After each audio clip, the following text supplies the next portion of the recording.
Meeting for November 7th of the Council of Mayors Executive Committee to order. I want to welcome everyone back to the old post office building for this meeting of the Council of Mayors Executive Committee. Before we get started, I would like to quickly review some logistics. For those in the room, the closest restrooms are straight out the back door to the left of the reception desk. If you're in the room and haven't already, please make sure to complete the sign-in sheet out in the hallway. Members of the audience that want to make a public comment later on in the agenda should fill out a public comment card and hand that card to Terry Dixon, who's sitting here next to me, or another member of the CMAP staff in the room. This meeting is being broadcast on Zoom and is being recorded. Jared, can you confirm that the recording has begun? Yes, it has. Thank you. In order for those online to hear what is being said in the room, it is critical that we use our microphones. The buttons for the mic turn on are on and off. It is also it also remains a best practice to continue to identify yourself when making a motion, a second, a comment, or asking a question. For those participating via Zoom, please keep your microphones muted unless you are called upon to speak. When appropriate in the agenda, I will request comments from the online, and you can indicate your desire to speak via the chat box or using the raised hands function. Staff monitoring the Zoom will recognize you when it is your turn. Let us start today with self-introductions of the members here at the table. I am Mayor Jeff Shelkey. I'm the mayor of Batavia, and I am the chairman of this committee. To my left. Good morning, Leon Rockingham, mayor of the city of North Chicago. Mike Einhorn, South Council, Crete. Mark Kukler, Village of LaGrange and Central. Sorry.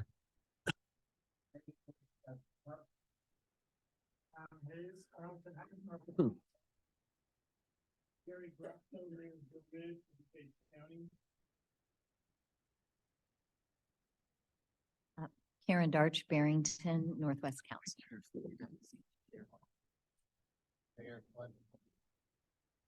Mayor Glenn Ryback, Village of Wadsworth, Lake Council. Terry Dixon, CMAP. And we have the necessary quorum. Terry advises me that we can legally run this meeting. So, Go around the room. oh, we want to go out in the audience? No. Oh, sorry about that. The Council of Mayors Executive Committee has received requests from mayors Joe Marchese and George Van Duzen to participate remotely in this meeting.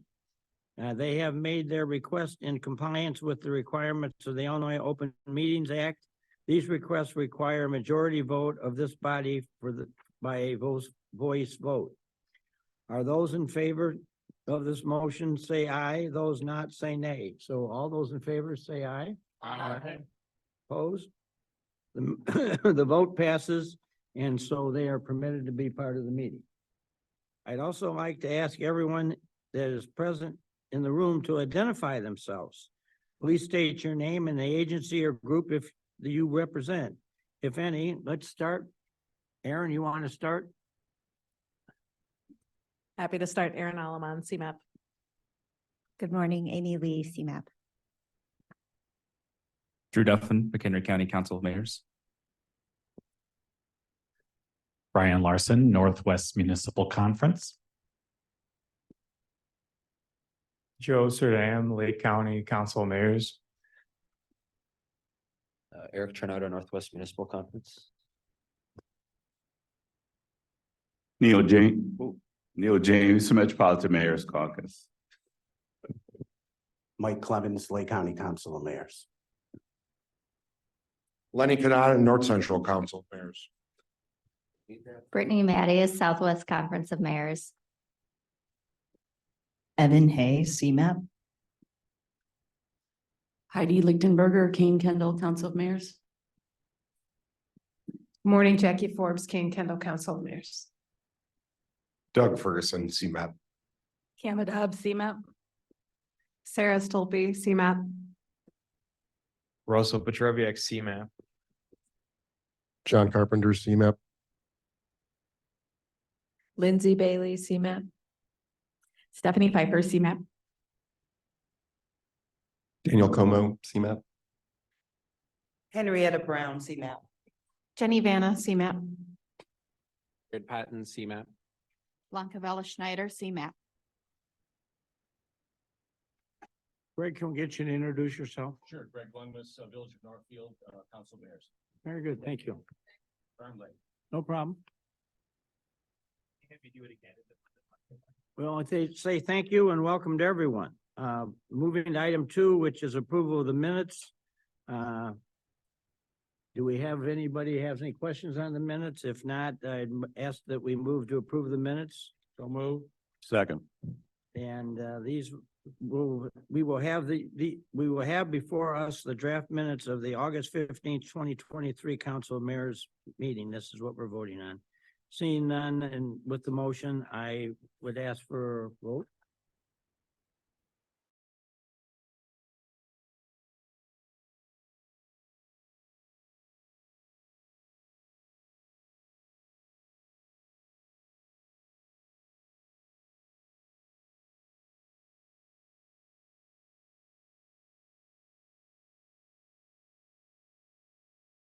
And you got something for me? You just talk. Oh, okay.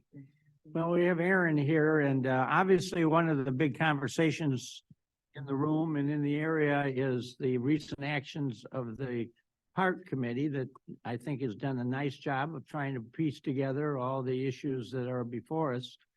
I told Aaron before the meeting started, I know there's a lot of activity right now amongst the regional councils and talking to their members of the General Assembly, both at the Senate and the House level, about things that they like, disagree, dislike, whatever. So my observation would be that we're probably engaging ourselves in somewhat of a lengthy conversation on the political perspective in the Springfield area. And we shall see what we shall see, but I think we're trying to do the right thing and upgrade the region to be a more modernistic thinking as to how we should go forward and do stuff. There's a lot of unanswered questions in the Park thing. It's, who's making the decisions, who's got the power to make the appointments, et cetera, and that, I guess, has to be all decided by the members of the Illinois General Assembly when that comes about. So I would probably describe this as politics at its highest order. This is going to be not something that will easily roll out and be put into action. There's a lot of conversations and things people have seen that they wonder and ask questions about. And I know some of us between us here have had phone calls and talked about it and understand that we are dealing with a kind of a new idea, and we want to do it. Well, I think the real blessing, if there is one, is that we have, in my opinion, an extremely professional staff here at CMAP who provides a lot of guidance and understanding and tries to fit together kind of what they're trying to do. And now you throw it to the political winds and we see where it blows, because there is a lot of that out there. I've been a mayor now for 43 years, and I've never seen anything quite with the intensity that this has, as far as people in their own local regions wanting to know what's this going to do to me and my constituents, and how's this going to work, and is this going to be better than what we have already? So there's a lot of questions and answers that are going to have to be put forth here. But I think we have a good group of folks here that are, not politically directed to be doing one thing. They're trying to find the best course of action that fits the region. And I think that's where the real hope and success of this will end up being. So Aaron, do you want to make any comments? Yeah, thanks, Mayor. And I agree, as you were talking about sort of letting the wind sort of blow things around, I was imagining my yard in the fall when you open your garage and all those leaves come in and you have to keep pulling them out. But with there'll be a lot to sort of rake and wrangle this fall, but I think, thankfully we do have about a year before we hit that fiscal cliff. And so In October, the board and the MPO had some healthy discussions about the plan of action for regional transit. We did ultimately receive approval by both the board and MPO to move this forward. You'll hear a little bit more about the project and our process on your agenda today, but really now that we are planning next month to deliver it to the General Assembly and the governor's office, it does become more political. And our role is really to sort of step back and provide continued research, data, and analysis. We're seeing places, peer regions across the country, again, struggle with how to solve this. And we're seeing places start to solve it through different things like corporate taxes in New York. But there are places like Washington, D.C., where they're just starting to tackle this and looking to us and our report as a way for them to be able to think about this work here. So we are planning a press event early December to celebrate the milestone and the official handoff here. But again, our role really will to be just providing additional support detail to the recommendations as asked by the General Assembly members here. I do have a couple other updates that I thought you all would be interested in. First of all, we've got a couple clean energy updates for you here. Our partners are working together to better understand how we can help foster this clean energy transition. And even on my way into work this morning, the radio was talking about, well, what about personal EV users and how's that charging network working? CMAP, along with ComEd and the Respiratory Health Association, received $500,000 through the Federal Clean Energy to Communities Initiative recently. This is a U.S. Department of Energy program and is really focusing on supporting community-driven projects and solutions focused on the electrification of housing, transportation, and industry overall. So we're excited to kick off and begin this work. Over the next 3 years, this team will work, us, ComEd, and the Respiratory Health Association will work with Argonne and Oak Ridge National Laboratories to begin to sort of model the impacts of this transition on our grid and really understand what sort of scale of action we might need to think about in our region in terms of our transportation system. So we're excited about this work because it does really tie closely with our clean air goals that we have from 2050 and really understand how our transportation system can help contribute to cleaner air across the region here. So again, nationwide transportation is the largest single source of emissions. And so by reducing that here in our region, we can continue to make sure that we have healthy air and cleaner communities here, especially as we think about our freight industry as well and cleaning that up too. Also, sort of on the technology space, the Department of Energy recently announced the selection of 7 regional clean hydrogen hubs that will collectively receive $7 billion in funding to drive advancements in hydrogen production, delivery, and deployment. We supported the MACH2, the Midwest Alliance for Clean Hydrogen Initiative, which spans Illinois, Indiana, and Michigan. Really, it's sort of the heart of the Midwest transportation corridors here. The hub was selected as only one of 7 nationwide, so that $7 billion is getting chunked out in about $1 billion a piece. Again, there was industry, there's academia. There were about 31 applications that were received from across 400 applications received from across the country. So we're excited about this. Again, as we think about sort of the clean future energy transition for personal vehicles, we also need to be thinking about how do our heavy industrial vehicles work as well. And there are different fuel sources that we should be looking at here. So this, this quantum technology really has a potential to revolutionize various sectors, even as we think about sort of medicine and national security as well. So we're excited about this. We anticipate that this program and project will create about 13,000 direct jobs, 12,000 or so in construction jobs, and about 1,500 permanent jobs. Again, World Business Chicago is pretty excited about this and had said that we're unequivocally the epicenter for business of the future. So excited. We'll share more with you about that as we learn more and participate in that process. We are also have submitted a housing readiness grant application. It's open for public comment here to the U.S. Department of Housing and Urban Development. Again, I know that many of our communities struggle to make sure that they have the right balance of housing, and as we look across the region, we certainly are missing a number of homes for people who would either move up into homes or entry-level homes for folks. So that mismatch between the housing that people want and what's available and the imbalance of how that drives people to be able to get to good jobs across our region really can undermine our regional economy and reinforce these issues of segregation and concentrated poverty here. So I know that you all agree that our region is strongest when we work together. We have a collaborative application between Cook, DuPage, Kane, Lake, McHenry, and Will counties, working together to apply for this funding. It's called Pro Housing Pathways to Removing Obstacles to Housing Grant Program. Again, if we were successful in this program, we will focus with our counties on housing readiness planning, again, tackling regulatory barriers such as zoning and entitlement processes and building codes and inspections that inform the housing types and price points that are within our region's communities. So stay tuned as we wait for more on that application.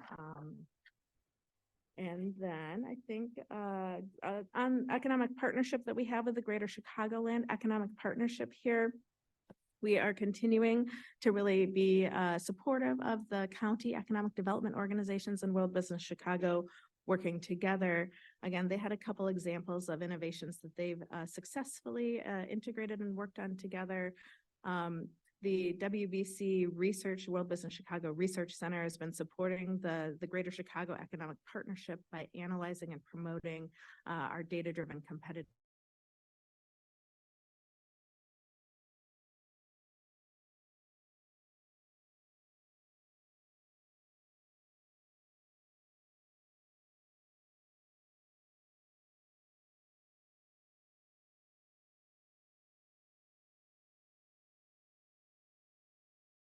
with businesses.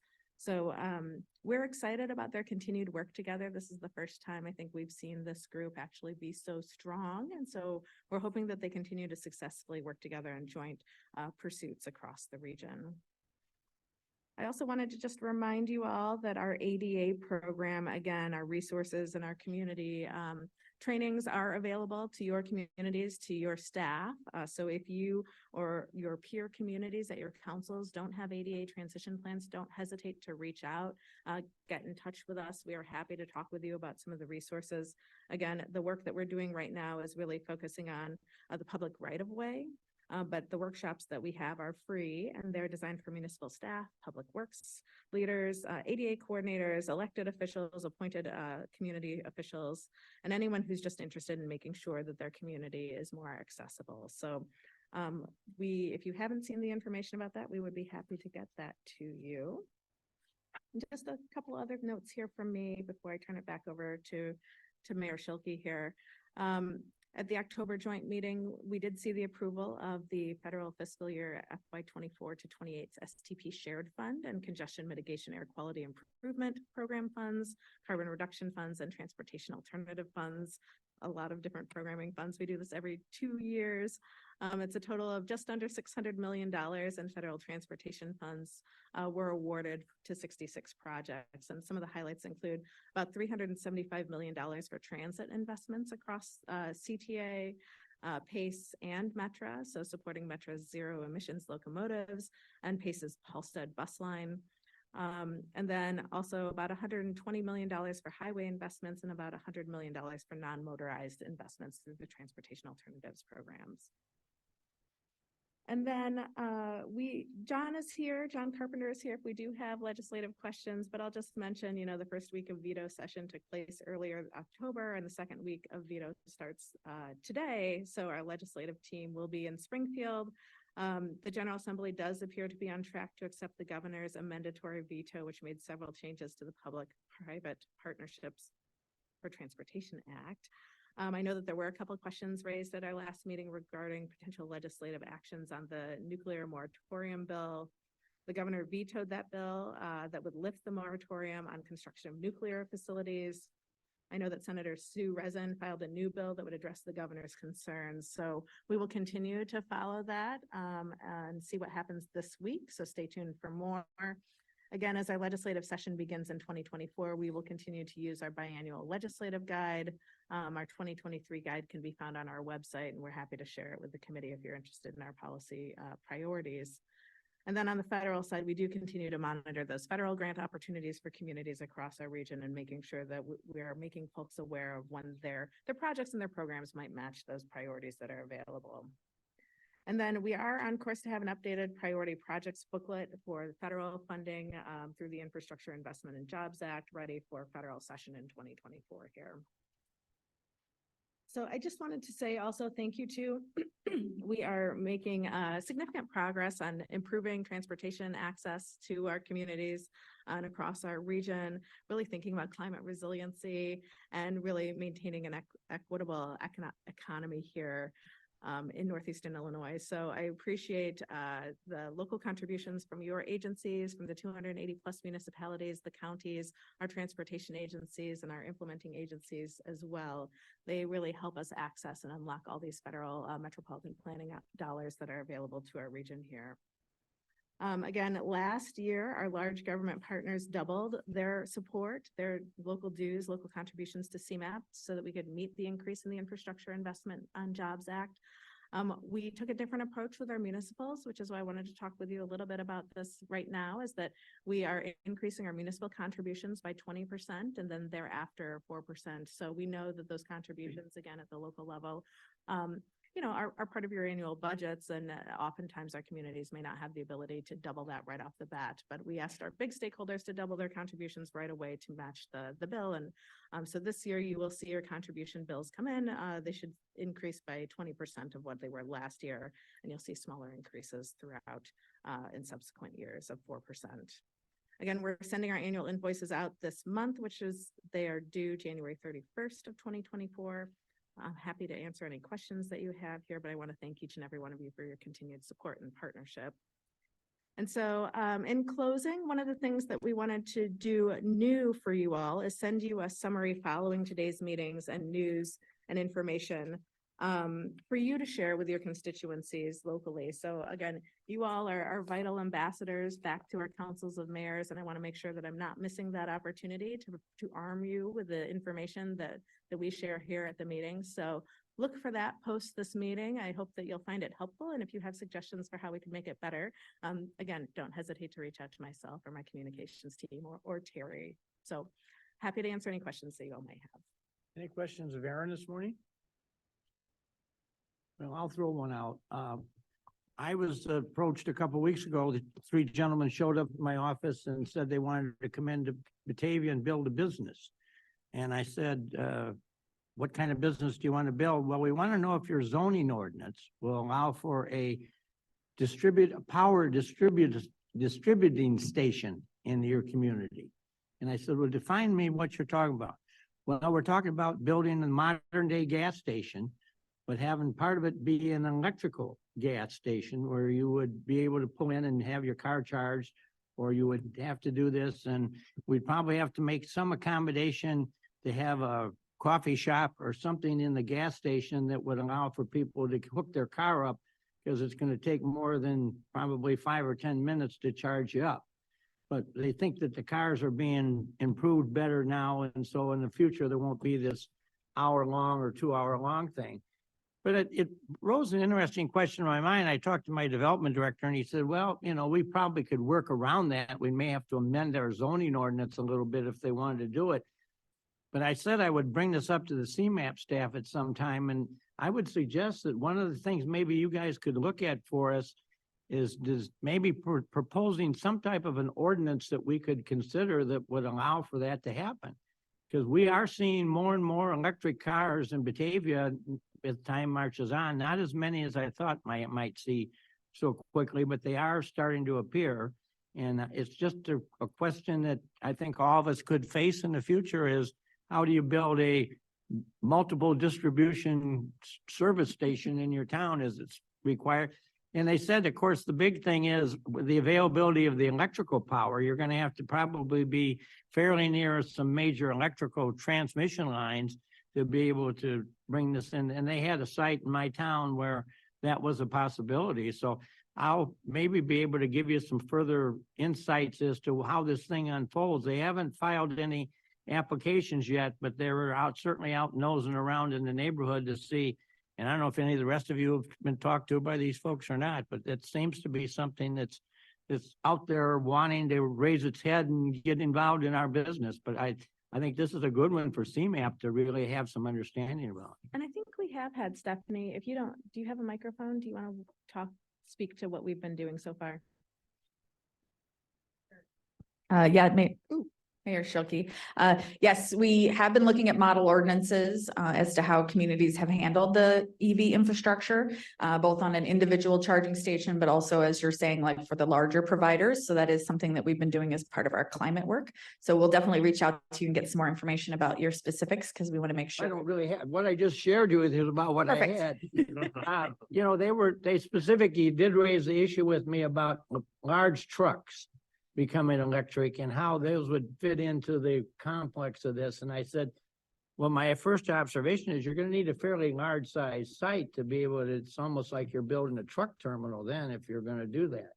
So I don't know where this is all going, but they seem to think that this is the wave of the future, and in 10 years from now, there'll be a big demand for this type of availability of a facility in every one of our towns. So we'll see how it all comes together, but I know you guys are on the cutting edge, so I really appreciate that, because I didn't call you when it first happened because they were pretty vague in what they were nosing around about. But what I gleaned, I thought, well, I better share it with you guys so you know there's people out in the neighborhoods kicking the tires here. So You know, well, if it isn't a topic of interest, I'm sure we can certainly bring it back and share with you what we've learned from the work that we've already embarked on.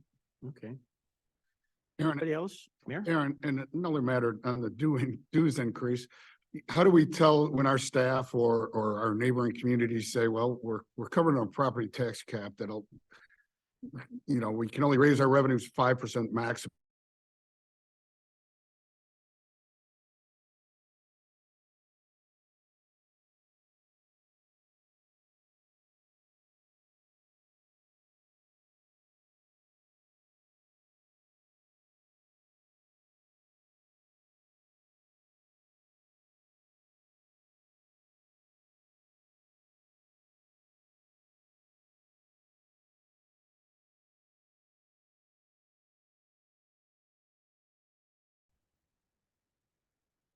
Okay.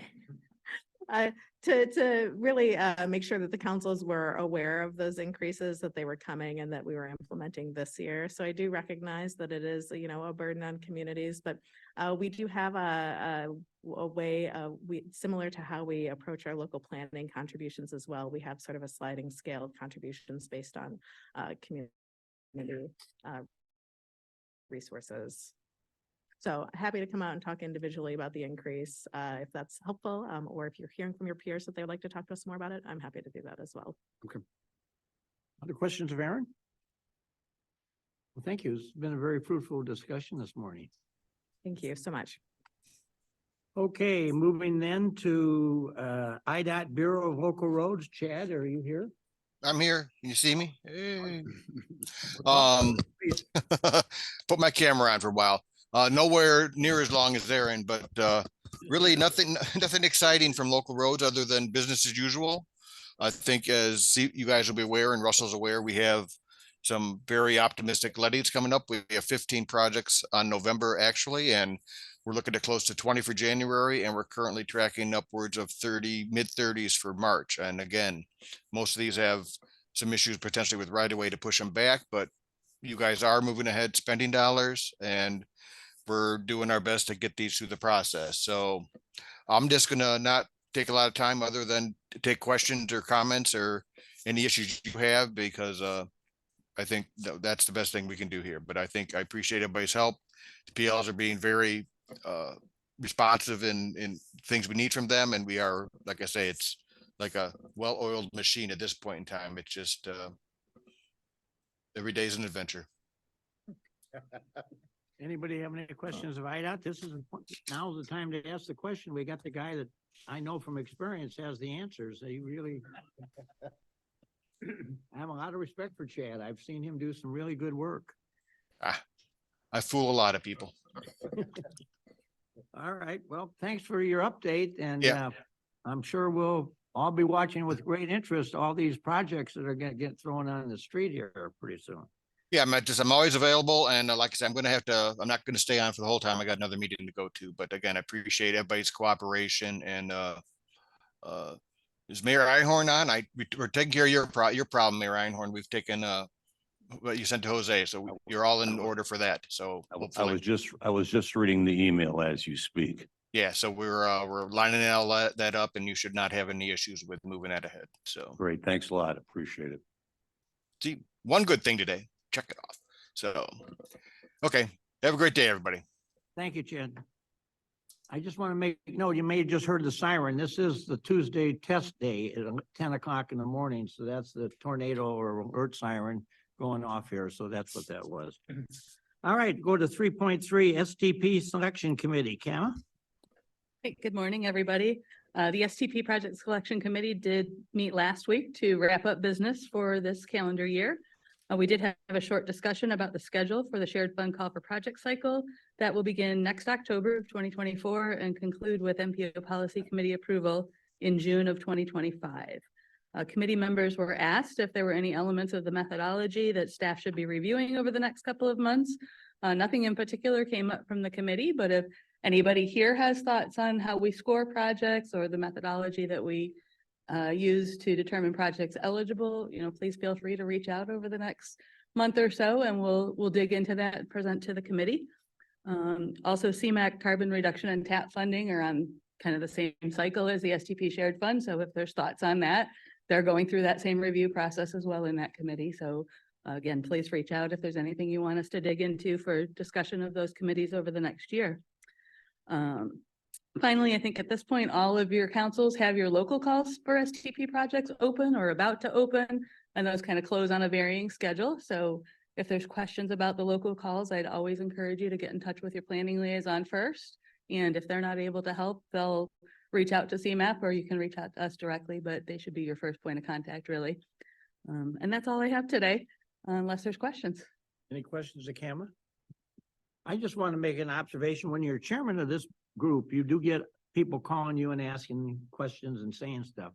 I've had a couple comments recently, very high quality about Kama and her services here, that when you get into this federal stuff and you have to start going through all the stages of it and programs of it and whatever have you, it's like you need a dictionary to kind of figure it all out. And Kama's become the regional dictionary to kind of get some of these towns out of where they need to be.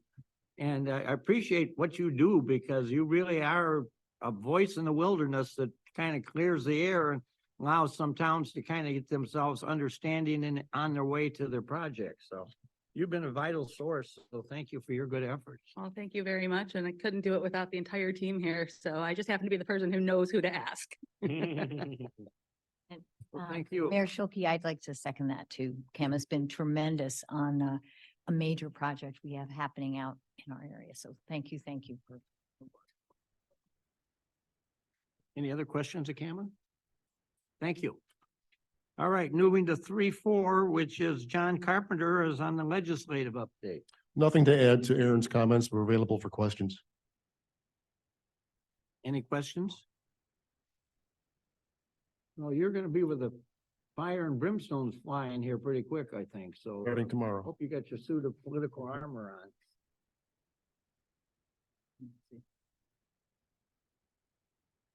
Any questions of John?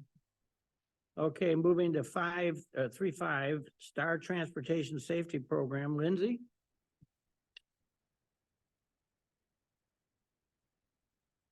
All right, I'll say it. Thank you for having me here officially. My name is Lindsay Bailey, and I am the program lead for Safe and Complete Streets.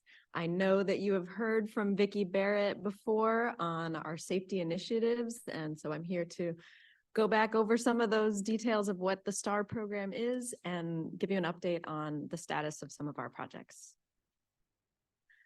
As you've heard from Vicki, but now we have some updated data, our traffic fatalities across the region have been increasing quite a bit since about 2012, and with a very high increase during the pandemic. We were somewhat relieved to see that it has come down in 2022, but the real impetus for starting the STAR program was this increase in fatalities and serious injuries on our roadways. And it's not just our region, this is across the nation. And I believe there was a lot of pressure and insistence from various committees saying, we really need to take a look at this and see what we can do to reverse this trend.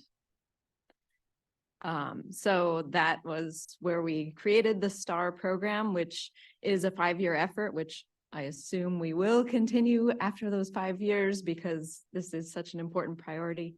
But this idea of focusing in on right now, looking at how we can do more innovative data analysis and come up with compelling policy recommendations and work together, like just across jurisdictions and across our region to collaboratively plan and implement our projects. So identifying what we need and getting those projects built. Next. So I'm just going to tell you a little bit about some of the projects that we are currently working on or about to get started. The Cicero Safety Action Plan has been sort of a long one in the making, but we're getting started. And then we are also working with CDOT on doing a complete streets economic impact analysis. And we hope that this will be beneficial for other communities to understand some of the benefits that we could see from rethinking how our streets serve our communities. We also are looking at safety data, and that is part of that includes an SPR grant that we are studying speeding across the region, and so we can identify some hotspots, and then more broadly think about what kind of data can we collect that will help support our communities across the region. And then, oh, there was one more, the Greater Ashburn Safety Action Plan. We have not kicked off yet, but it's really close to getting started. Next. We also have a number of bicycle and pedestrian plans. A big one that's about to get kicked off is our West Cook Bike Ped Plan with Berkeley, Broadview, Bellwood, Westchester, and Hillside. We are also working with Round Lake Beach, Glendale Heights, Alsip, and Richmond. And you may or may not have heard a presentation from Vicki on the speed management paper. It's so close to being ready. I've seen a draft. It is a really important part of the identifying some of the ways that we can address speeding across the region, which is a primary component of the fatalities that we are seeing. So some of the key takeaways that came out of that paper were understanding this idea of self-enforcing streets. So that would be a street that makes you as a driver feel like you need to go slower rather than creating this wide open, safe to go very fast roadway, which encourages you to go faster. And then we have some concerns around the way that our speed limits are set and looking at how we can address that so that we don't have such unsafe speeds. And we also want to look at traffic safety culture more broadly and align our enforcement practices with both safety and equity goals. And last but not least, the safety action plans with we got a $4.8 million grant from the federal government through the Safe Streets and Roads for All program to develop county-wide safety action plans. We are working with Cook, DuPage, Kane, Kendall, Lake, and McHenry, and did I say Will and Will?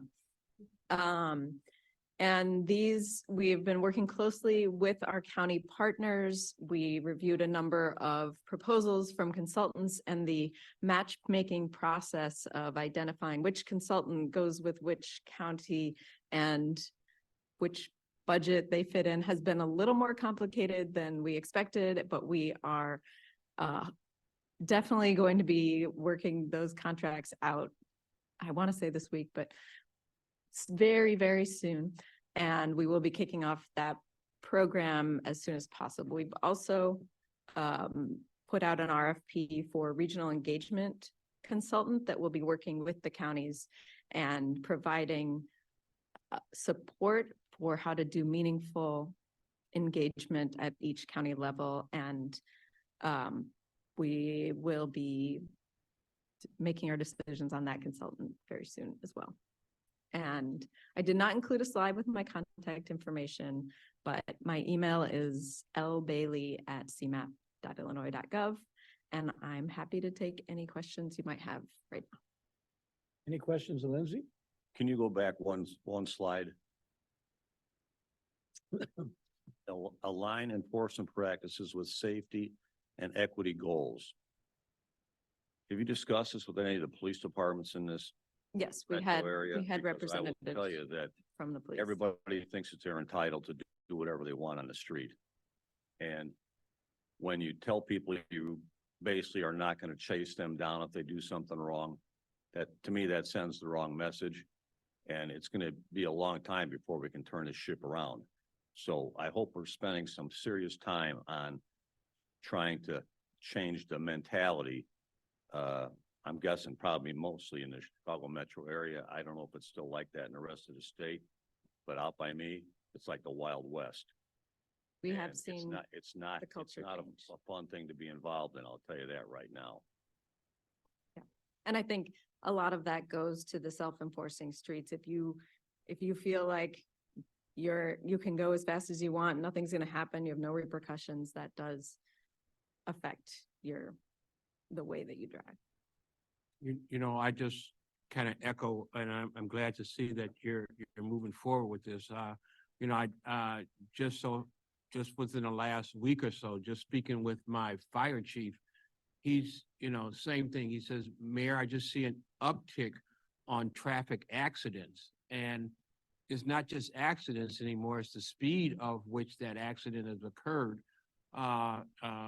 Just in our town, just recently, there was an accident with rollovers. I mean, how often do you see a vehicle going fast enough to actually have, to be rolled over? And so, I mean, it's happening throughout. I don't know if COVID did something and, it all opened the roads up and everybody's decided to speed and decided we're not going back to the speed limit anymore. But, something has to be addressed somehow that, and not just on major roads, but they're on, your arterial and, smaller, side roads. So. You're absolutely right. We it's- have it's- seen these changes.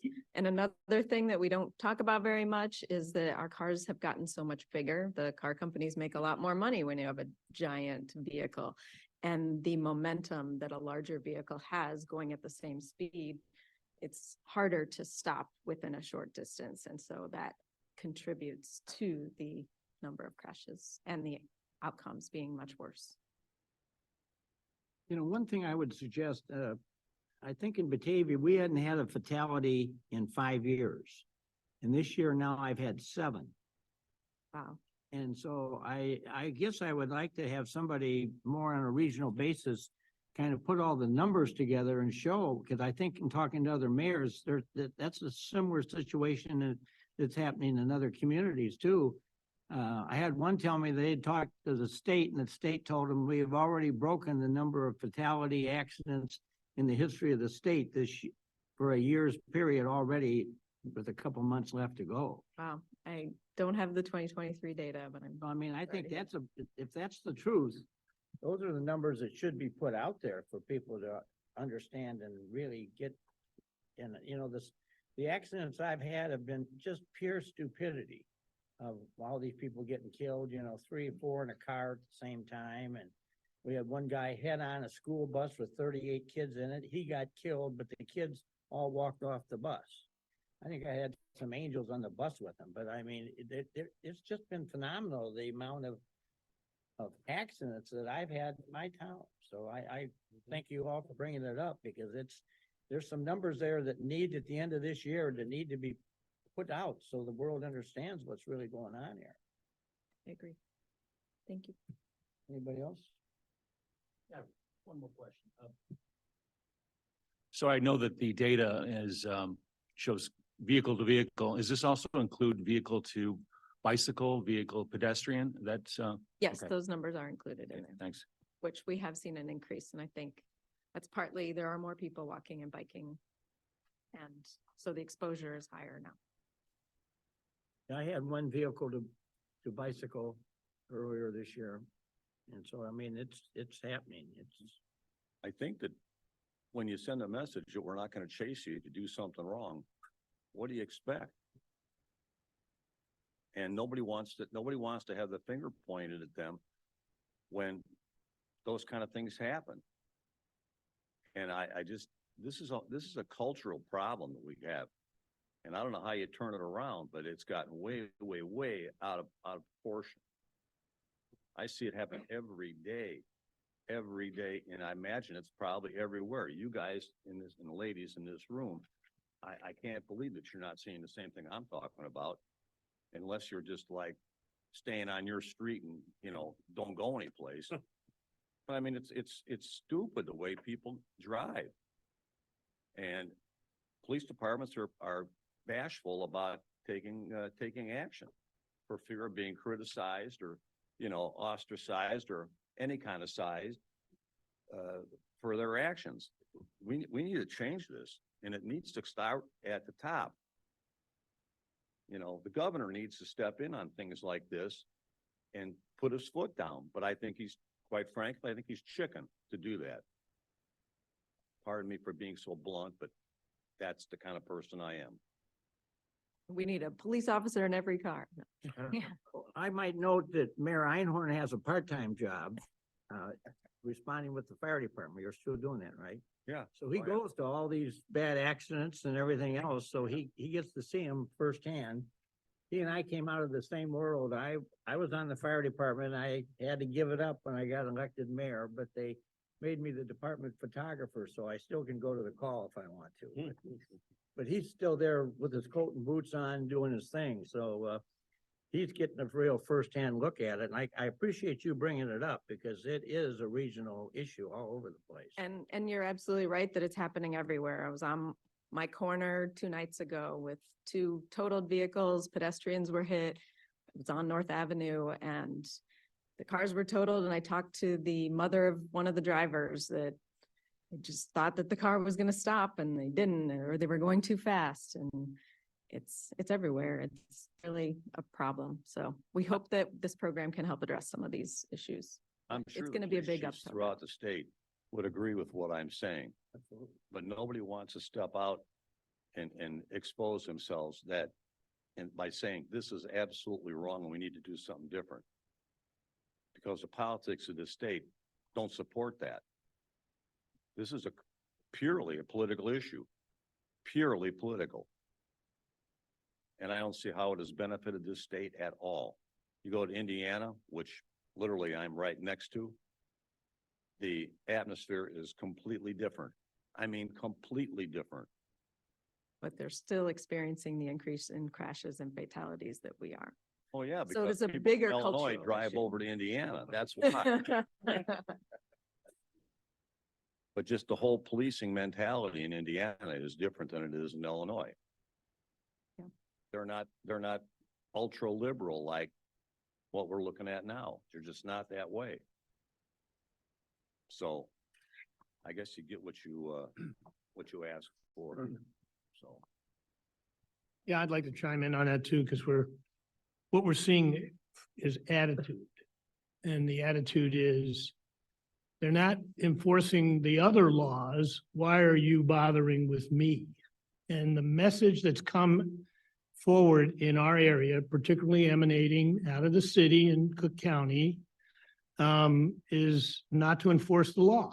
And whether or not that's true or not is not the issue. It's the perception. And so the messaging has been awful and has to be corrected, because that's the attitude that's being expressed. Mayor Yeah. George? Yeah, one other question. I wonder if we can get data on these accidents as to texting. It's gonna be hard, right? Probably people ditch their phone when they have an accident, but I have to wonder, just seeing what I see on the expressway, unbelievable stuff, amazing. But second thing is we have had an issue with street racing. I don't know, all the young people think it's cool to have a loud, noisy car and race. So we're about to adopt an ordinance, directed at that, which I'm understanding we can do now because we're a home rule community. I don't know what, maybe the non-home rules have some power to do it too, but anyway, just one of the, little suburbia there, we're getting crazy, fast cars with kids racing, so. Thank you. I'm very pleased that this got brought up today. I think it's a really important issue that's in the face of every mayor sitting here, and we really need to see if we can develop some regional policies that we can impose on the, at least send the word out on how bad it's really getting to be, because I think people need to understand that. It's not a, Well, thank you all so much for your input, and I will be sure to take that back to our group and as we move forward with all of our projects. thank you for your report today. Okay, moving to 3.6 Accessibility Program, Jamie Jackson. All right, there we are. Hi, good morning. My name's Jamie Jackson. I'm a principal planner. And I apologize that I cannot be with you in person today, but I am a bit under the weather, so want to try to keep everyone else healthy. So my update is about our accessibility program. So I'm going to kind of walk through. I think Linda Mastandria was probably with you about maybe a year ago or so, kind of talking about our program. Since she's been there the last time, we've really made some headway, and I'd like to share some of that with you this morning. Next slide, please. I am not seeing the slide on my screen.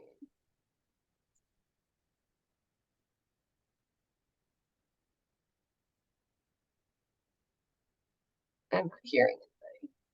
Did I get frozen? There we go.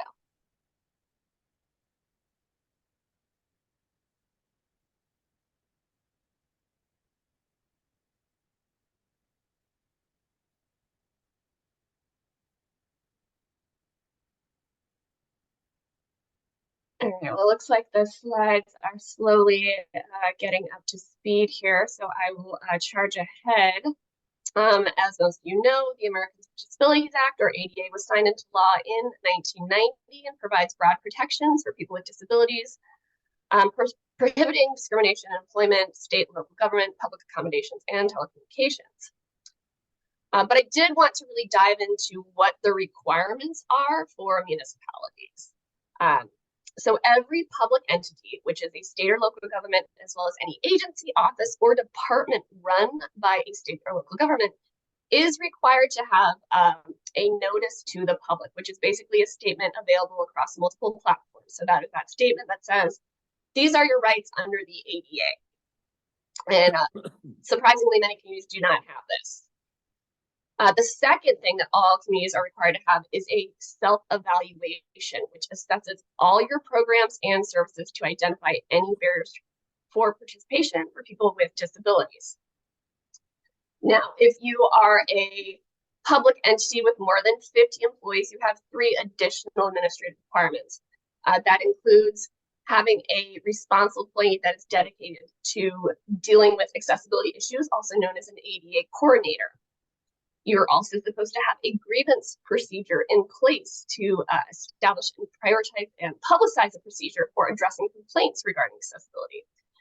And the final requirement is a transition plan, which goes above and beyond that self-evaluation and identifies how you're going to remove those barriers for accessibility.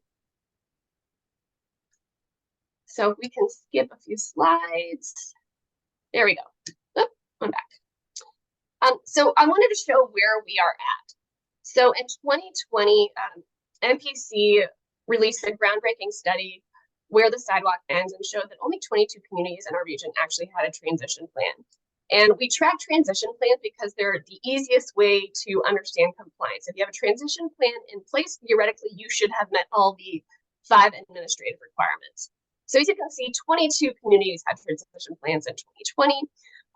Our staff did a lot of work reaching out to all the communities within the region. And now we're up to, as of the fall of 2022, 35 communities have transition plans. So we are making progress.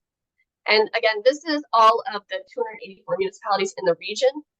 But only 197 of those communities are required to have transition plans because, as far as we know, they have more than 50 employees. So if you do the math for that, that's 18% of our region that is required to have a transition plan has one now. Not a great number, but we're hoping to see that continue to rise.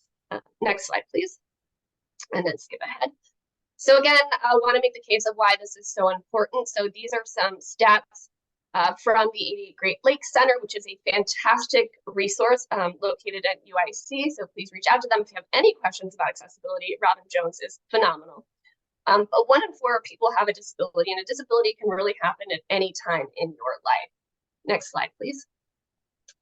And then if we look at our regional demographics, right now, 4.5% of folks have a disability, but if you look at the aging population with the older adults in our region, that number just shoots up dramatically. And the older you get, the more likely you are to have a disability, which is why it's so important that we really address accessibility throughout the region. Next slide, please. So what are we doing? So our program is multifaceted. We started with a training program. We're doing data collection, we're doing research, and as Aaron mentioned earlier at the start of this meeting, we are providing technical assistance throughout the region to communities to provide them with transition plans. Next slide, please. So for the trainings, we have 2 coming up, one tomorrow and one on Thursday, hosted by the Village of Arlington Heights, and they will cover self-evaluations and transition plans. So far, we've hosted 7 trainings, and that has been made possible by our partner communities that have allowed us to use their facilities. So really many thanks to Naperville, Calumet Park, Frankfurt, Aurora, Brookfield, Glen Ellen. And as I rattle off these communities, you notice they are throughout the region. We really wanted to be diverse in our geography with where we host these trainings to ensure that they are geographically accessible, because we know it is difficult for staff to take half a day off to travel to other parts of the region with traffic and everything that it can take, an hour and a half. So we will continue to provide these trainings through early 2024, which we will offer again self-evaluations and transition plan trainings. And then we plan to add PROAC, which is the Public Right-of-Way Accessibility Guidelines, which has been made an official federal rule as of August. So that is a very exciting development. They have been in draft form for well over a decade. Next slide, please. In addition to the technical assistance, in addition to the trainings, we are providing technical assistance. Our technical assistance is to provide transition plans through consultants. And again, they are limited to the public right-of-way for now, but you can see the list of communities that we plan to provide transition plans to. We plan to have more in fiscal year 25. And so we are in the process of getting contracts signed right now. So we hope to be kicking off at least 5 within the next month or so. The other component of technical assistance is that Title II compliance, and that really deals with the other administrative requirements. So that includes ensuring that all the communities we're going to reach out to see if you have that notice to the public. We will work with you to appoint an ADA coordinator so that person understands what their role and responsibility is, and then also to work with communities to establish the grievance procedure. And all of this to say, these are all federal requirements. These are things that should have been in place in the last 33 years, but they are not. But we are hoping that we can reach out and work directly with communities so that they are in federal compliance. Next slide, please. The final area of projects that we were doing is data collection and research. So we continue to monitor and collect data as far as compliance, who has transition plans, what is the quality of those transition plans. We are looking at doing policy briefs on accessibility in bike lanes, EV charging, snow removal policies, and other best practices. We're also doing research. One of our projects, we are working with some students at the University of Illinois Champaign-Urbana to understand if improving accessibility actually has an impact on economic development. So lots of things that we have in the works, and we're really excited to share those once they come into fruition. Next slide, please. So finally, the thing I want everyone to take away from this is what is called the curb cut effect. So it really applies to what we're doing, but many other areas of policy that we work on in planning. And the idea is that curb cuts, while they are intended for people that use mobility devices, putting them in also helps people such as parents pushing strollers, people wheeling luggage, cyclists that need to get onto a sidewalk to lock up their bikes. Captions on televisions are routinely shown in sports bars and noisy environments, but they were intended for people with hearing difficulty. So when we do something for one group of people, we're actually benefiting the society as a whole.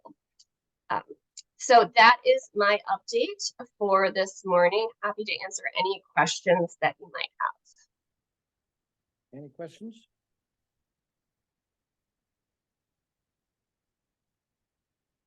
I guess we'll thank you for what you've done so far. Appreciate it. And I think you're on a very interesting route to try to do some good stuff for the region. So we'll appreciate that. Absolutely. No other questions?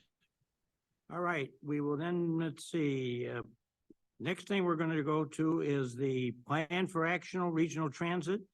And our staff will provide an update of the Plan for Action for Regional Transport, known as PART. The report was approved by a joint CMAP board and MPO policy committee meeting. And Elizabeth Scott and Daniel Comex will discuss the next steps of the project. Dan, he's here. Thank you, Mayor Schulke, and morning, everyone. My name is Daniel Como. I am a senior transportation policy analyst here at CMAP, and I'm going to talk to you, as Mayor Schulke said, about PART. So if you go to the next slide, this is something that I think we've spoken to you and to many others throughout the region about quite a bit over the last year, but we're happy to take any questions. Where we landed on some of the things that are in the report. But before we go into that, I want to just really highlight, On to 2050 speaks about how important transit is to the region, that regional success relies on transit, and that all of our recommendations and discussions that we considered as part of the PART report are really in service of a transit system that serves this region, and that it's about the opportunities that it unlocks, the mobility that it enables, the sustainable communities that it makes possible, and that without action, we are looking at really damaging cuts to that transit system, and that we did some back of the envelope numbers to look at the scale of the budget gap that the transit system faces in 2026, absent any intervention, is about 20% of their operating budget. And if you were to try to close that gap through just service cuts, we would end up cutting something like 40% or more of our region's transit service. And that would mean, depending on how you do it, removing service to many dozens of municipalities and communities throughout the region. And we don't view that as an acceptable outcome. And so we've been trying to think about how do we identify paths to strengthen our system to ensure that it has the financial viability that it needs to continue to operate so that it can continue to provide all of the benefits that we know that it brings to this region. So if you go to the next slide, this was all done in response to a legislative mandate, Public Act 102-1028. And so that legislation required CMAP to prepare a report that hit on the topics that are listed on this slide. It was a pretty broad scope, looking at the financial viability of the system, but also how we can strengthen it, how it can be comprehensive, coordinated, safe, secure, clean, efficient, and support and foster efficient land use. We also had to consider racial equity, climate change, economic development, and the RTA strategic planning efforts. And so there's a lot of things that went into this. There were a lot of mechanisms like the recovery ratio and fare structures and governance that we were explicitly required to comment on. And so the report that Mayor Schulke mentioned and that Aaron highlighted was approved for submission by the board and the MPO policy committee.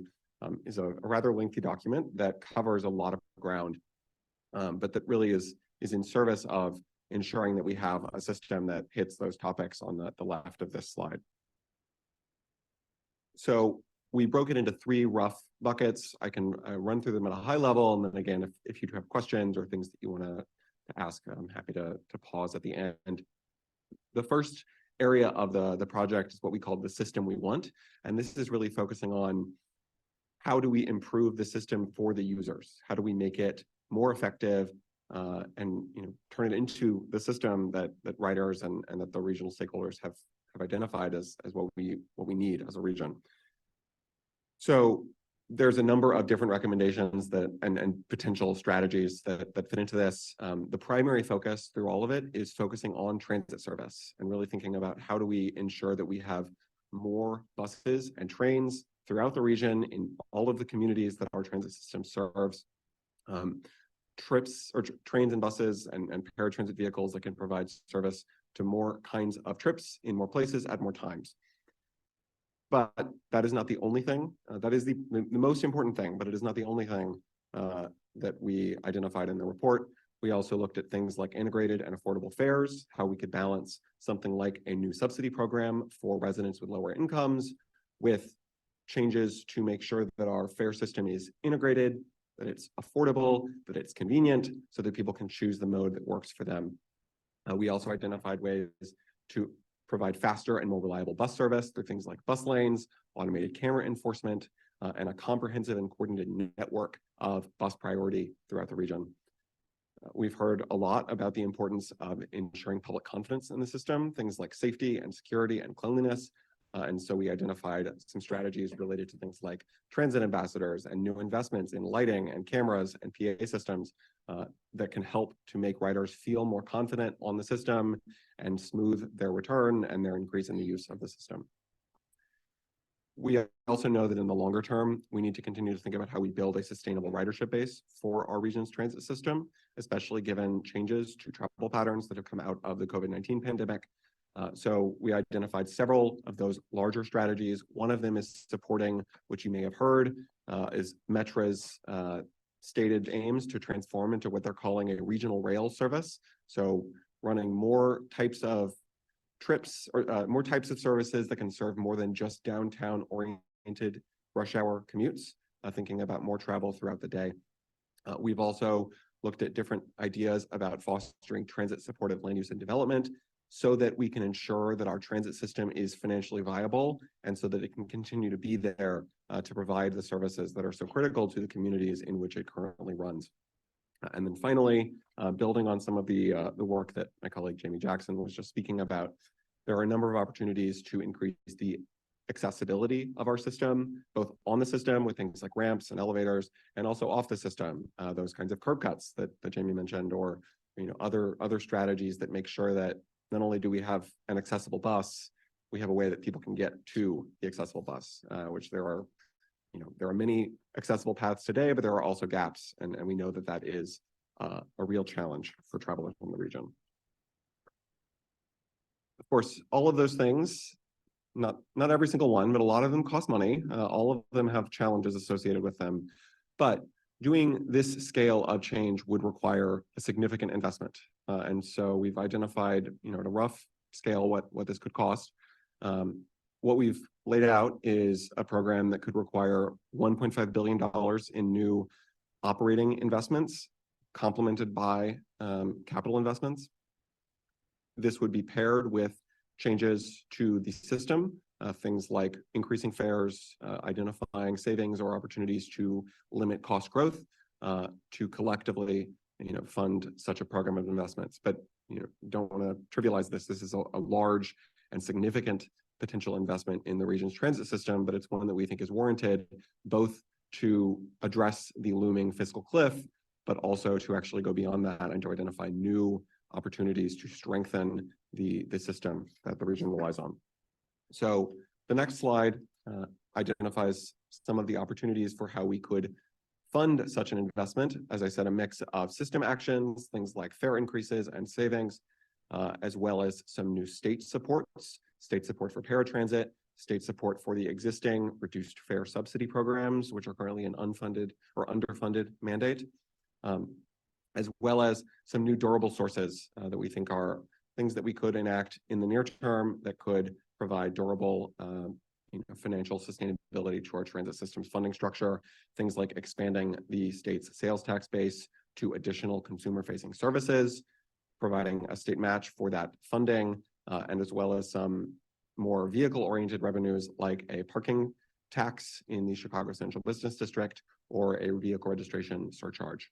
If you click the next thing for the next thing to appear, this would get a lot of the money, but it would not cover all of it. And so we've also identified a mix of what we are calling diminishing or stopgap sources, things that we could do in the near term, even while we spin up more long-term sustainable sources, things like a temporary increase in the RTA sales tax rate, raising tolls on the tollway, existing tollway facilities, or a temporary MFT surcharge.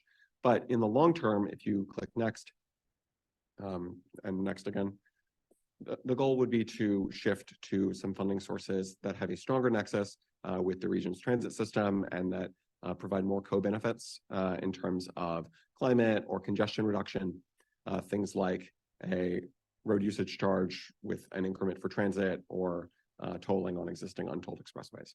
So that is a lot of different topics, and they're all covered in much more detail in the report and some of the supporting materials. But they add up to a program of potential operating investments of $1.5 billion annually, in addition to some system actions. If you go to the next slide, the third element of the PART report is governance changes, which we called how to implement it. And so there's a few different things that I can run through here in brief. But I do want to pause first just to say that when we talked about governance in the PART report, it was in service of the other elements of the PART project.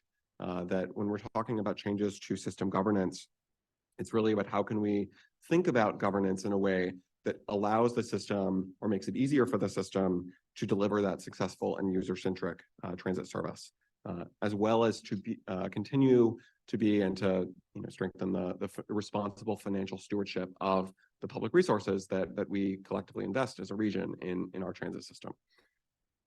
In isolation, we know that governance reform does not automatically address the funding challenges that the system faces.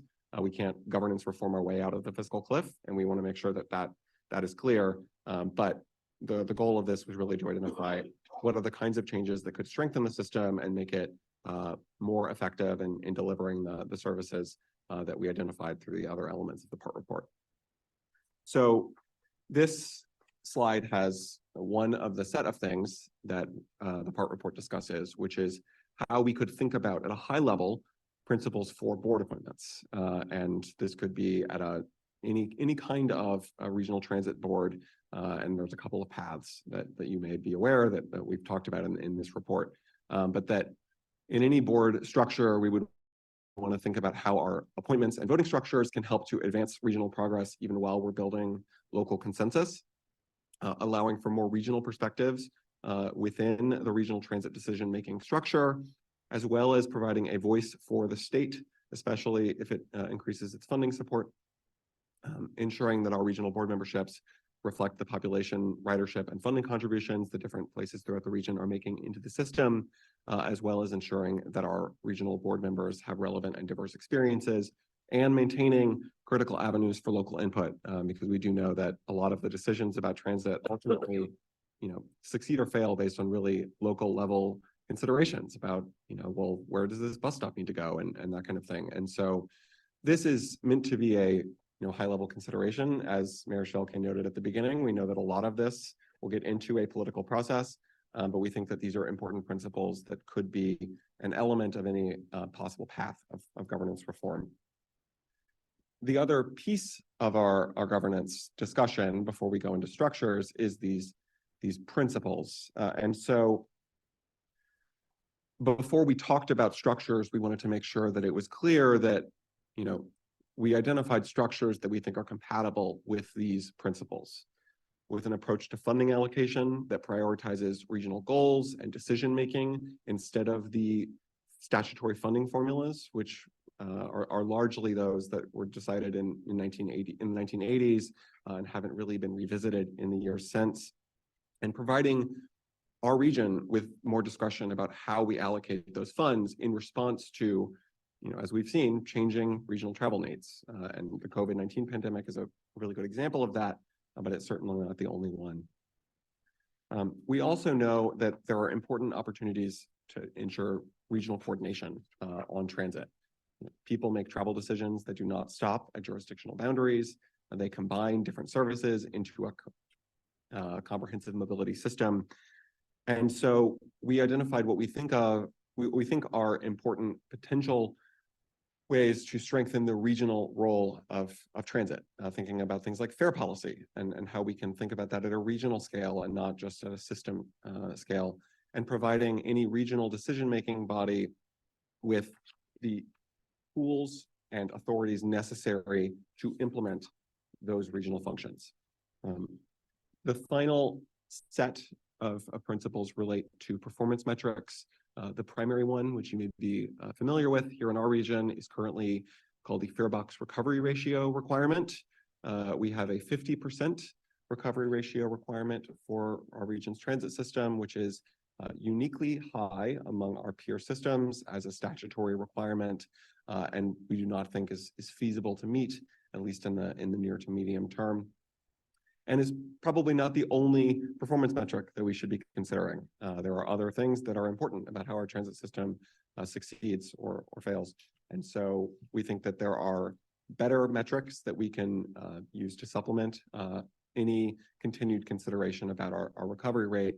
So thinking about how we reduce or replace that recovery rate, and empowering any regional structure to look beyond just the fare box recovery rate and set performance metrics that better align with our region's goals, including on things like climate and equity. So with any of those, with all of those principles and with all of the considerations around board appointments, the PART report lays out two paths for potential governance. And these are what the General Assembly, can consider and can decide how they would like to proceed. The next slide has the first one of those, which is what we've called the integrated agency. In this approach, we would effectively merge the RTA with the existing transit service boards into one unified regional entity that provides all of the transit functions that is setting fares, is operating service, is doing capital planning, is doing construction. This would prompt a lot of discussions. There's a lot of considerations, which we talk about in the PART report, things like debt management and union contracts that would require some really significant discussions. But this is one path that the region could pursue, consistent with the principles that we laid out in the report. The second path, which we've called the Empowered Regional Coordinating Agency, if you go to the next slide, a little bit more complex. And this is something that has the same boxes as we have in our region today. We would still have a regional coordinating entity, and then we would have operating agencies like the CTA, Metra, and PACE to actually provide the transit service. They would do the transit operating and the local transit service planning. But many of the functions that currently are split between the regional and the operating entities would be moved into one regional place. So things like fare policy, funding allocation, regional scale service planning, understanding which markets we want to serve with transit in what ways would be done at a regional level. And so, both of these paths we have seen deployed successfully in other regions, and we think would be consistent with the principles and the principles that we laid out both for structure, function, and for appointments. And so that's it. The next step for this is that we are going to formally hand over the report to the state later this year before January 1st. And then it will be in the legislature's hands. We expect there to be discussions in Springfield next year and continued discussions, as you may see in the transit service board's budgets that have recently been released. They do continue to have federal aid that they expect to last them through next year and into the following year. But we will be looking at the fiscal cliff to hit sometime at the end of 2025, beginning of 2026. And so we have some time for these discussions, but there are also significant decisions that will need to be made. And so we CMAP expect to stand ready to provide additional analysis and support as needed. And we'd be happy to take any questions you have right now about what we've already done or what we could do coming up. Thank you. Well, number one, I thank and commend the CMAP for putting all this together. I will tell you, as the chairman of this group, I've gotten a number of calls from some of the other councils that are sitting here. I'm not going to name councils or people. But there's a lot of concern about this thing, and the bottom line is, who, when we get this thing in the state legislature, who's gonna make the final determination as to how this is structured? Who has the power to make the appointments of who's getting appointed to it, how that's all gonna be done? And obviously, you guys have tried to stay a little bit away from that, and I don't blame you. But I would suggest that this is probably I've had some members of the Illinois General Assembly ask me about it. And I guess I'm of the opinion that we may be in for a long-term legislative conversation in Springfield about this. I don't think this is gonna happen overnight. And I think it certainly is gonna open it up that the members of this body and your local regional councils will probably have the opportunity to make some conversations.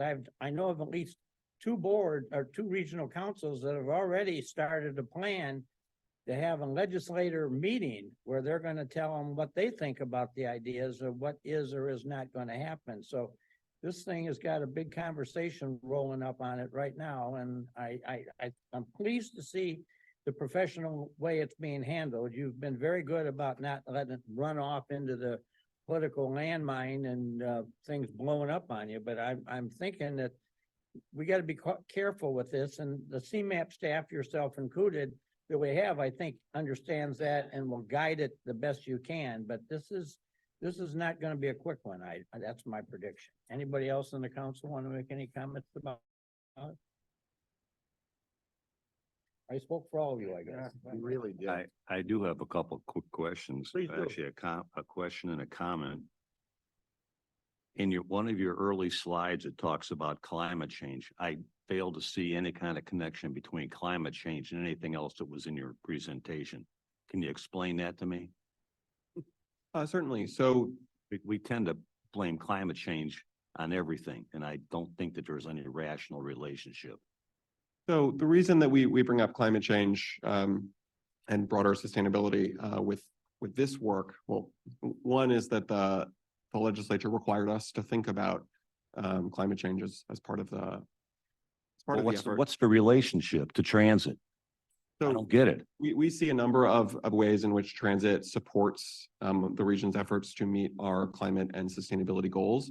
Whenever we look at the emissions that come from transportation, which is a really significant source of carbon emissions here in our region, transit as a percent of trips is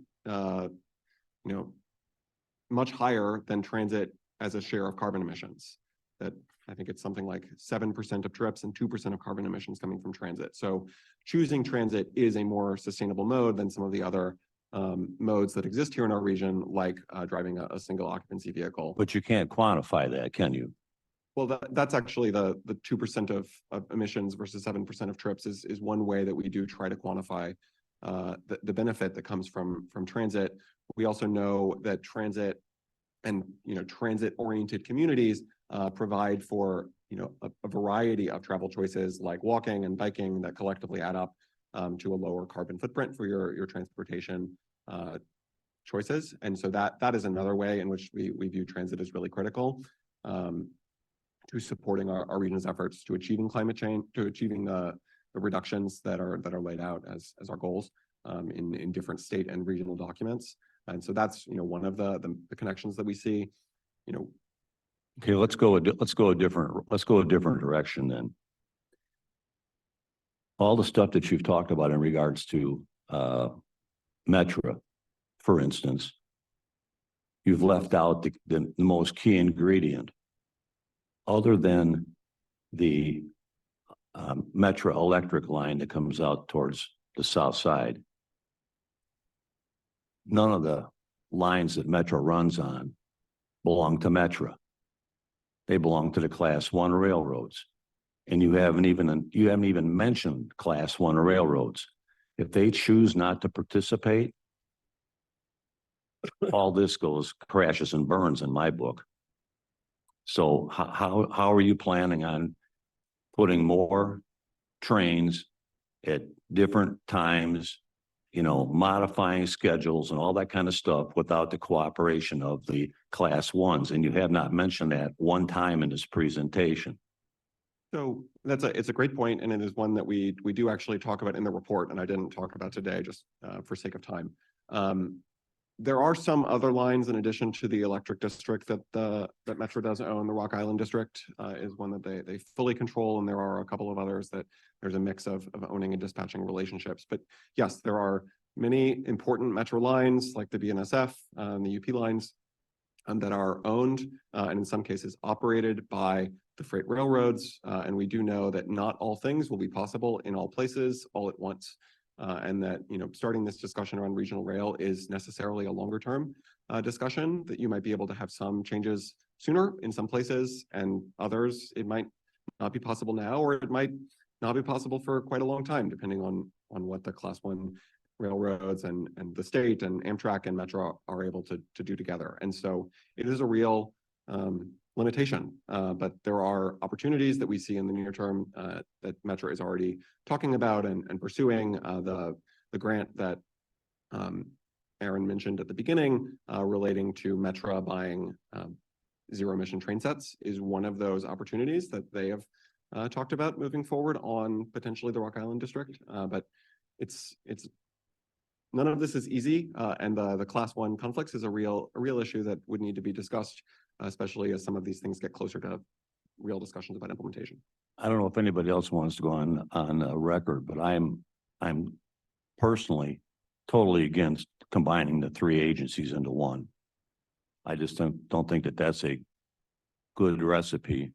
And I think that there's going to be some issues with regards to where the money comes from, where the money goes to, and I just am not in favor of that. So From what I've heard in the region, Mayor Einhorn is not alone in that sentiment, but will remain to be. We don't talk that on another day, but thank you. I think we should, we're getting kind of short on our time here. We try to get this meeting over with around 11. And I'm told here that we have several items of business that we need the committee to act on before you leave. So let me, if I can, I'm not trying to push anything off, but we're running out short on time here. And if you do have any questions, please feel free to contact me or Elizabeth Scott directly, and we're happy to follow up. Thank you. Very good. Thank you. We will transition to our new business on the agenda. These items include a request for approval by the request for approval by the committee. From each of these items, we will entertain a motion in a second to take a voice vote for approval. First one is the 2025 planning liaison scope of service. This brings us to our first item for approval, the fiscal year 2025 planning liaison scope of services. The planning liaison PL program is funded with federal metropolitan planning funds as allocated in the Unified Work Program. Local matching funds are available for each local council. The PL program receives funds to assist CMAP and the Metropolitan Planning Organization for Northeastern Illinois in meeting federal transportation requirements. The draft of scope of services for FY25 can be shown if you're interested in seeing it. We will take a motion at this time for the approval of this particular. Yeah. Who was? Yep. Okay. Right. Okay. I would, Darch, I'd make the motion to approve. Okay, we have a motion and a second. All those in favor signify by saying aye. Aye. Opposed? So do we need to vote again, or that does it? Okay, good. We're moving right along. Let's see. Yeah, next page. Where? Here, okay. This is the project selection committee vacancy. Yes. All right, the next thing is STP project selection committee vacancy. The next item before the committee is the STP project selection committee vacancy. Nominations and elections of a representative to serve along with myself and Mayor Rockingham on the STP project selection committee is requested. There are about 8 scheduled meetings per year, and as all other meetings covered under the Open Meetings Act, an in-person quorum is necessary for these meetings to occur. Please take this into consideration if you would consider to serve on this committee. Do we have any volunteers or nominations for anybody that would like to join us on the Surface Transportation Project Committee? This is where a lot of the money comes from, so agriculture. Anybody else? I need to have somebody make a nomination for mariculture. So moved. Motion and second, any discussion? All those in favor signify by saying aye. Aye. Opposed? All right, you're now on the project selection committee. It meets here, so you probably won't have to go far from where you're at, I know. The final item before the committee is the CMAP CRP TAP L vacancy. Nominations for and the election of a representative to the STP Project Selection Committee are requested. The recent Representative Mayor Grasso now serves on the CMAP board. So we are now looking for a member to represent the council on this committee. As with the STP Shared Fund, there are about 8 scheduled meetings per year, and these meetings are governed by the Open Meetings Act, and an in-person quorum is necessary for these meetings to occur. Do we have any discussion on this one?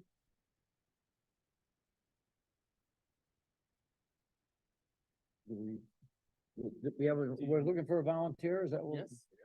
Would somebody care to volunteer for us for the CMAP CRP TAP L vacancy? Mayor Brady, very good, thank you. So move. Second. Motion second, any further discussion? All those in favor signify by saying aye. Aye. Opposed? Motion's approved. Thank you for volunteering. Seeing there are no further comments, our next meeting will be January 23rd, 2024 to kick off the new year. The meeting will be held in person at the CMAP offices right here in the old post office. Please mark the date on your calendar and plan to attend so that we can be sure we have a quorum. A full schedule of next year's meeting dates will be available soon. Meeting dates for next year will be forwarded to the committee with the meeting invite in December. The other tentative dates are April 16th, 2024, August 13th, 2024, and November 5th, 2024. There being no further business, I will hereby adjourn this meeting and thank you all for coming. Thank you. Good job. We didn't have public. Oh, I'm sorry. Just ask. Does anybody want to make public comment? Hearing none.